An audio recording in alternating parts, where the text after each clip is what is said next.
Buenas tardes, el Señor les bendiga. Nuevamente estamos transmitiendo en esta vía y hoy es un día de oración. Vamos a cantar unos cantos, me acompaña mi esposa, estamos en casa, transmitiendo desde la ciudad de Tijuana, la iglesia Sublime Gracia. Vamos a cantar unos cantos. Después estaremos orando por algunas necesidades prácticas, necesidades específicas y finalmente tendremos una reflexión acerca de la oración. Aquel querido fue por amor, Cordero fiel, quien se despojó y se derramó, al que me compró y quien me libertó. Aquel querido fue por amor, Cordero fiel, quien se despojó y se derramó, al que me compró y quien me libertó. Hoy te doy gloria a ti, te doy la honra a ti, me doy entero a ti, amándote en verdad. Hoy te doy gloria a ti, te doy la honra a ti, me doy entero a ti, amándote en verdad, mi Señor.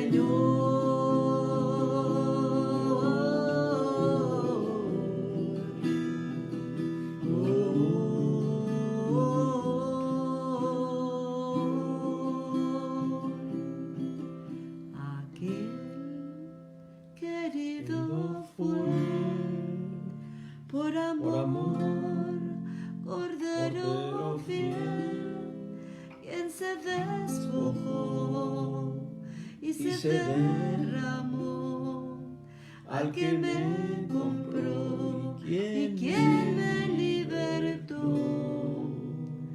Aquel querido fue por amor, Cordero fiel, quien se despojó y se derramó, al que me compró y quien me libertó. Amén. Gracias, Señor.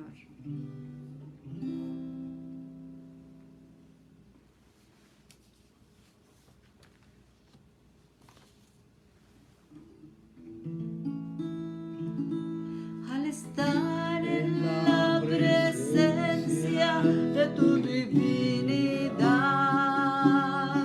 y a contemplar la hermosura de tu santidad, mi espíritu se alegra en tu majestad. Te adoro a ti, te adoro a ti, cuando veo la grandeza de tu dulce amor y compruebo la pureza de tu corazón. Mi espíritu se alegra en tu majestad. Te adoro a ti, te adoro a ti. Y al estar aquí delante de ti te adoraré, postrado ante ti mi corazón te adora. siempre quiero estar para adorar y contemplar tu santidad. Te adoro a ti, Señor, te adoro a ti. Y al estar aquí delante de ti, te adoraré. Postrado ante ti, mi corazón te adora, oh Dios. Y siempre quiero estar para adorar y contemplar. Te adoro a ti, Señor. Te adoro.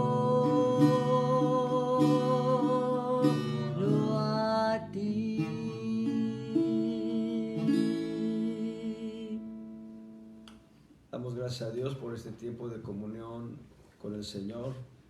Alguien escribió este pensamiento que la pandemia nos encierra, pero no nos impide tener comunión con Dios, o dicho de una manera más positiva, mientras estamos encerrados en casa, tengamos comunión con Dios.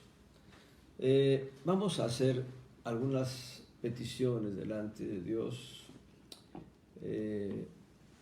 Padre, en estos momentos, como parte de la Iglesia de Cristo, como miembro del cuerpo de Cristo, en el nombre de Jesús, el nombre que es sobre todo nombre, venimos delante de ti para adorarte, para bendecirte, para exaltarte, Padre Santo, pero también para pedir que tu misericordia se extienda sobre esta nación, que tu misericordia sea una cubierta protectora sobre todo la gente con menos recursos, la gente más pobre, que no tiene manera de protegerse, que no tiene manera de estar encerrado en su casa, pues vive al día.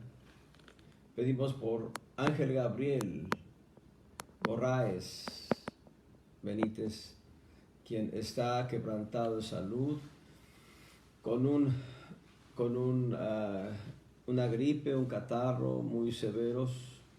Te pedimos que tú le sanes, que tú le fortalezcas, le sanes totalmente. Gracias, Dios, por la obra que tú haces en Ángel Gabriel Borraes Benítez. Gracias por guardar a tu iglesia, por ser propicio a tu iglesia, por guardarla de una manera total, absoluta. Gracias, gracias, Dios. Te pedimos por los hogares enlutados, aquellos que han sido víctimas de esta pandemia. Te rogamos que las familias enlutadas sean corroboradas, sean consoladas por tu gracia. Que tu gracia alcance a aquellos que aún no te conocen. Que tu gracia se manifieste en estos tiempos de crisis severa. En el nombre de Jesús te lo pedimos. Gracias, bendito Dios, por todo lo que tú haces. Gracias. Amén. Hoy quiero que reflexionemos sobre lo que algunos han llamado la oración sacerdotal de Cristo. Existe la oración modelo en el Padre Nuestro, en Mateo 6, pero en Juan capítulo 17, todo el capítulo 17, es una oración que hace Cristo Jesús al Padre Celestial. Y es una oración directa, de manera muy concreta, de manera muy puntual. La palabra Padre aparece unas 4 ocasiones, 6 ocasiones, Cristo hablando al Padre Celestial, a lo largo de 26 versículos. Y hay algo muy importante. Juan 17:1 empieza diciendo: estas cosas habló Jesús. Y en Juan 18:1 termina diciendo: como Jesús hubo dicho estas cosas. Entonces encontramos que todo el capítulo 17 es una oración de Cristo Jesús al Padre Celestial. Entendemos que es una oración sacerdotal, considerando a Cristo Jesús sumo sacerdote, perdón, según el orden de Melquisedec. Cristo Jesús no tiene un sacerdocio levítico. Cristo Jesús tiene un sacerdocio según el orden de Melquisedec, y es interesante encontrar por lo menos 7 veces la expresión que Él es sacerdote según el orden de Melquisedec, y en alguna ocasión se le dice sacerdote eterno, o con un sacerdocio eternalmente, un sacerdocio eterno. ¿Quién era Melquisedec?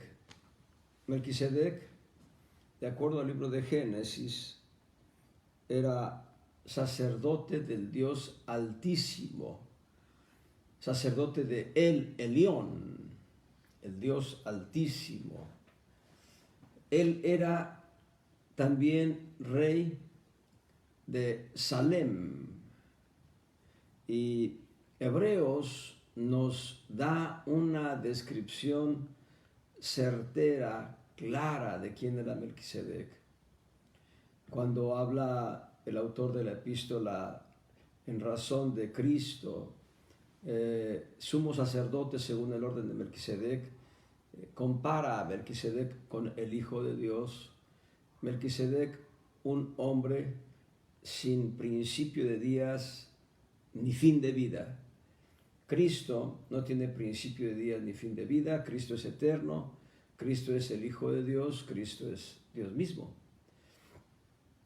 Melquisedec, la palabra Melquisedec en sí misma significa rey de justicia, y él también era rey de Salem, y Salem significa paz.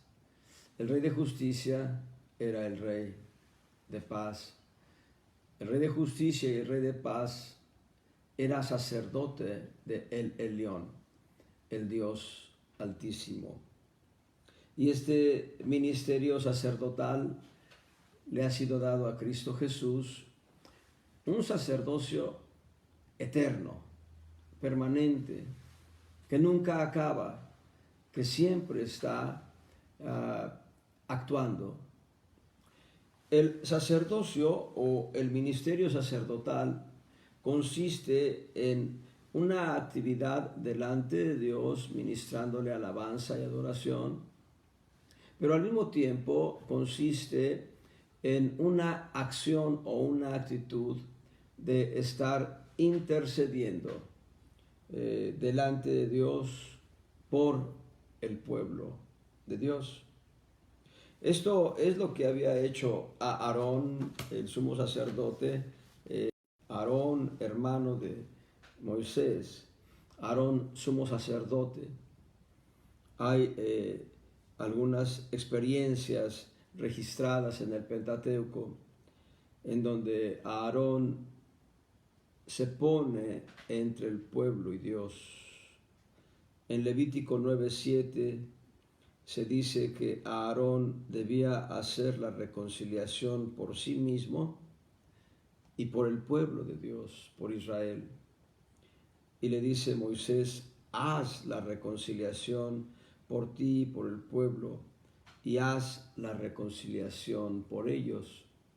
El sacerdote, y diríamos en el nivel más elevado, en el rango más alto, el sumo sacerdote es quien intercede entre Dios y el pueblo, el que se pone en medio para interceder por el pueblo delante de Dios, el pueblo de Dios delante de Dios.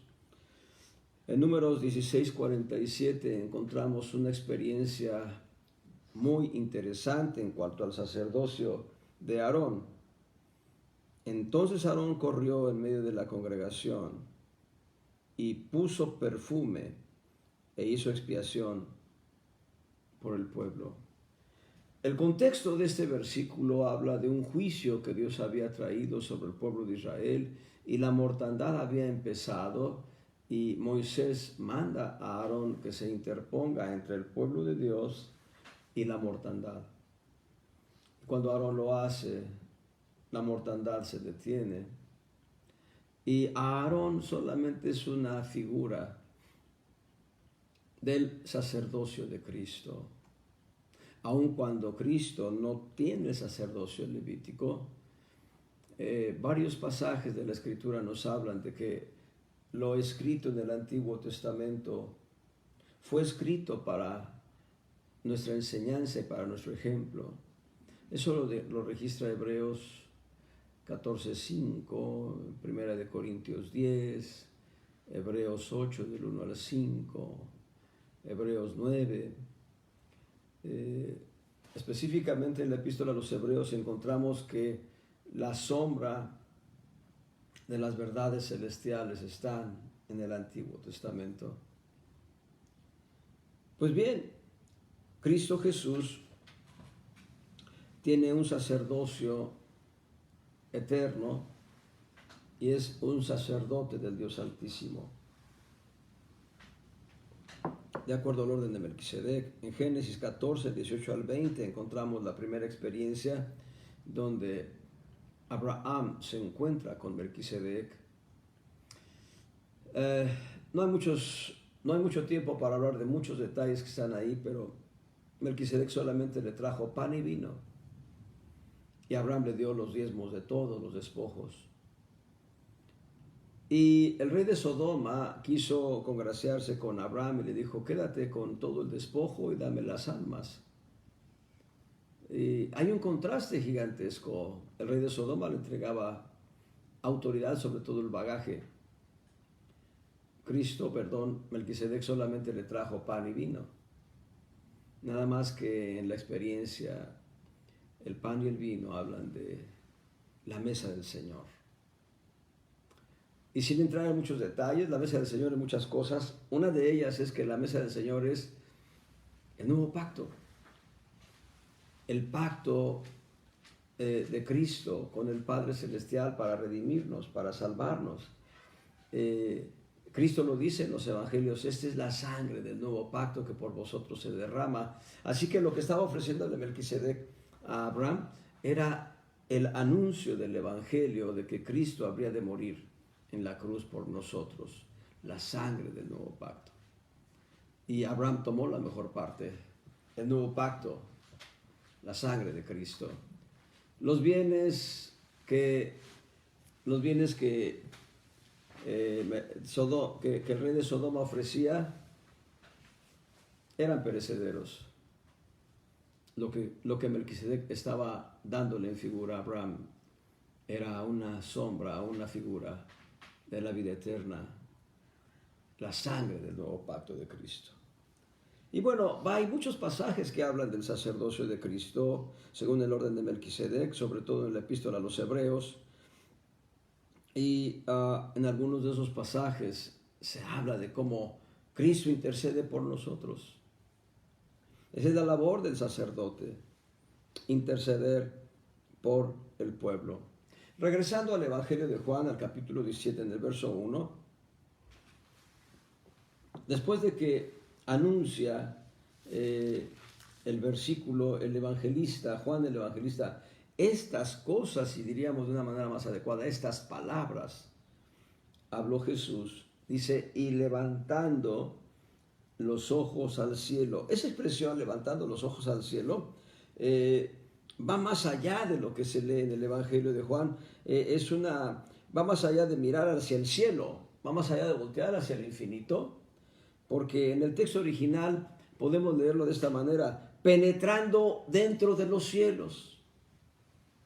Cristo penetró con la mirada dentro de los cielos y estaba delante del Padre Celestial de manera directa. ¿Y qué es lo que estaba haciendo Cristo delante del Padre? Lo primero que hace en esta oración sacerdotal, esta oración de Juan 17, lo primero que hace es glorificar al Padre. Esto lo vamos a ver en varios versículos, en el verso 1, en el verso 3, en el verso 4 en el verso 5. Por ejemplo, en el verso 1, Cristo dice, la hora es llegada, dice, glorifica a tu Hijo como tu Hijo, para que también tu Hijo te glorifique a ti. El sacerdote glorifica a Dios. Si tú tienes a Cristo en tu corazón, tú eres un sacerdote de Cristo. Y por tanto, estás llamado a glorificar al Padre. En los versos 3 al 5, pero esta es la vida eterna, que te conozcan al solo Dios verdadero y a Jesucristo al cual has enviado. Y el verso 4, yo te he glorificado en la tierra. He acabado la obra que me diste que hiciese. No hay mucho tiempo para entrar en detalles. Aquí habla de obediencia y sumisión. Cristo vino a cumplir una obra total en obediencia al Padre. En el verso 5, ahora pues, Padre, glorifícame tú, cerca de ti mismo con aquella gloria que tuve, cerca de ti, antes que el mundo fuese. Cristo ha declarado, yo ya te he glorificado, Padre, ahora tú glorifícame a mí. Esa palabra que pide que el Padre glorifique al Hijo se cumple, o por lo menos se queda testimonio registrado en Filipenses capítulo 2, cuando se habla de los 7 principios de humillación de Cristo, del 5 al 11, y por ahí del verso 8 al 9 se habla de los 7 principios de exaltación. Del 5 al 8 se habla de los 7 principios de humillación de Cristo, y en adelante hasta el 11 se habla de los 7 principios de exaltación de Cristo, y dice la Escritura, rematando ese contexto, que por lo que hizo Cristo, de humillarse hasta la muerte y muerte de cruz, Dios lo ensalzó hasta lo sumo, hasta lo más excelso, y le dio un nombre que es sobre todo nombre, para que en el nombre de Jesús se doble toda rodilla, de lo que está en el cielo, la tierra y debajo de la tierra, y toda lengua confiese que Jesucristo es el Señor. Y bien, lo que hace Cristo en la entrada de su oración, nuevamente siguiendo el modelo del Padre Nuestro, lo que hace Cristo es exaltar al Padre, glorificar al Padre, hablar de que Él ha venido a glorificarle, Él ha venido a cumplir la voluntad del Padre, a someterse a la voluntad del Padre, al señorío, a la autoridad del Padre. Es lo que hace Cristo. Él está estableciendo, no ya yo, sino tú, no mi voluntad, sino tu voluntad. Eso lo está declarando. Y hay algo interesante que quiero destacar de este capítulo 17. Todo el capítulo es rico en detalles en cuanto a establecernos a nosotros en principios doctrinales. Y, por ejemplo, en 4 versículos, él habla del nombre del Padre. Es interesante porque para esa época ya los judíos habían vedado, los escribas, los sacerdotes, habían vedado el nombre real de Dios. El tetragramatón, aquellas 4 vocales hebreas que transliteradas son una Y, una H, una V labiodental y una H, cuya pronunciación no existe registrada. Y a pesar de ello, para el momento histórico, Cristo está dando testimonio. Yo les he declarado tu nombre.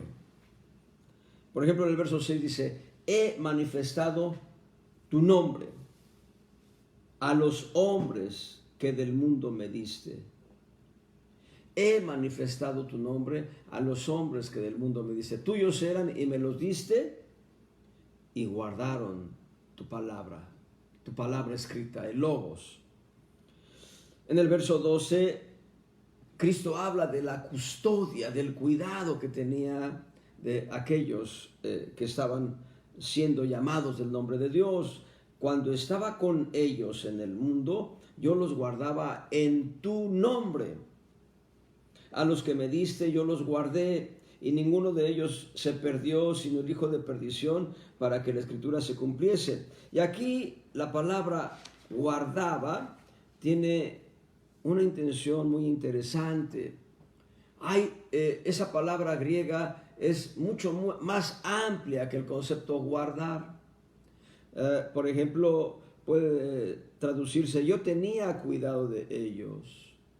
Y eso habla como la actitud que tiene el pastor respecto de las ovejas, respecto del rebaño, que no se pierda una sola oveja. Pero otra manera de entenderlo también es, yo los vigilaba, como dando a entender que ninguna oveja se descarriara, se fuera lejos. Esta palabra, yo los vigilaba, tiene una connotación interesante en el Evangelio de Marcos. Después de que el Señor ha multiplicado los panes y los peces, le dice a sus discípulos, vayan al otro lado del lago, y Él sube al monte a orar. Pero el testimonio del evangelista Marcos es este, que mientras ellos bogaban en el mar, no pudiendo llegar a la otra orilla, a pesar de haber navegado tanto tiempo, el testimonio de Marcos es este, que el Señor los veía. Y esto es glorioso. Cristo nos ve a nosotros. Él está sentado en su trono, a la diestra del Padre Celestial en las alturas, pero Él nos ve. Él está vigilante de nosotros. Y mientras estuvo con ellos en la tierra, bueno, Él cuidaba a su rebaño. Y también dice en el verso 11, guárdalos por tu nombre. Está orando al Padre Celestial. Guárdalos por tu nombre para que sean uno, como también nosotros, Padre Celestial, tú y yo somos uno. Y aquí ya encontramos la intercesión del Hijo, el sacerdote intercediendo por los que han sido ya apartados, que aún no han sido rescatados, pues aún en Juan 17 Cristo todavía no iba a la cruz, pero Él está hablando ya en la perspectiva de que su obra ha sido consumada, ha sido completa, y solamente es cosa de tiempo para que Él vaya a la cruz y haga el cumplimiento total de la voluntad del Padre. Pero ahora está diciendo, guárdalos por tu nombre. Y en el verso 26 vuelve a decir, manifestado tu nombre. Yo les he manifestado tu nombre y manifestarélo aún, para que el amor con que me has amado esté en ellos y yo en ellos. Y aquí quiero detenerme precisamente porque la palabra nombre habla de la naturaleza de Dios. Habla de la naturaleza de Dios. El nombre de Dios habla de su naturaleza. Los nombres, por lo menos los nombres registrados en el Antiguo Testamento y aún muchos nombres registrados en el Nuevo Testamento, tienen un significado. Y es interesante encontrar que muchas veces ese significado tiene que ver con la naturaleza de la persona que porta el nombre. Un ejemplo práctico, Ruth. La palabra Ruth, el nombre Ruth, significa amigable, capaz de hacer amistad. Y Ruth fue así. Logró más que una amistad, una intimidad, como si Noemí fuese su madre y como si Ruth fuese su hija. A ese grado de amistad llegó la relación entre Ruth y Noemí. Noemí significa alegre, gozosa, feliz. Y bueno, mencionaba el nombre, tiene un significado. Adán, el primer hombre en la tierra. Adán significa hombre. Adán significa hombre. Eva, madre de todos los vivientes. Así que el nombre nos habla de la naturaleza de quien lo tiene, y el nombre de Dios, un nombre oculto si lo quieren ver así, aunque hay nombres que hablan de los atributos de Dios. Elohim, Elohim, Adonai, la palabra Adonai es el Señor, y El Shaddai, Dios Todopoderoso, El Elyon, Dios Altísimo, El Olam, Dios Eterno. Así que el nombre habla de la naturaleza de Dios, y de acuerdo al Nuevo Testamento, Dios en su naturaleza y en su esencia es 4 diferentes naturalezas. Dios es fuego, Dios es espíritu, Dios es luz y Dios es amor. Y no voy a hablar de las tres naturalezas anteriores, quiero quedarme en esta última. Dios es amor, Dios no tiene amor, Dios en sí mismo es el amor manifiesto. Amor agape, amor espiritual, amor que es de Dios, amor que es Dios mismo. Primera de Juan 4, 7, 8 y 16. El amor que es de Dios en su naturaleza, el amor que es Dios mismo en su esencia. Si lo quisiéramos ver en una perspectiva, perdón por el ejemplo que voy a dar, no es muy ortodoxo, pero si tomáramos un pedazo de Dios, tomaríamos un pedazo de amor. Si fuese posible, perdón por el ejemplo, no es muy bueno, no es muy ortodoxo, pero entonces estas 4 ocasiones en que Cristo habla del nombre del Señor, Él nos ha dado a conocer su nombre, el nombre del Padre, y Él pide al Padre que nos guarde por su nombre. Está diciendo que nos guarde en amor. De hecho, este verso 26 habla del amor en sí mismo. Yo les he manifestado tu nombre y manifestarélo aún, para que el amor con que me has amado esté en ellos y yo en ellos. Noten, el amor agape con que el Padre ha amado al Hijo esté dentro de nosotros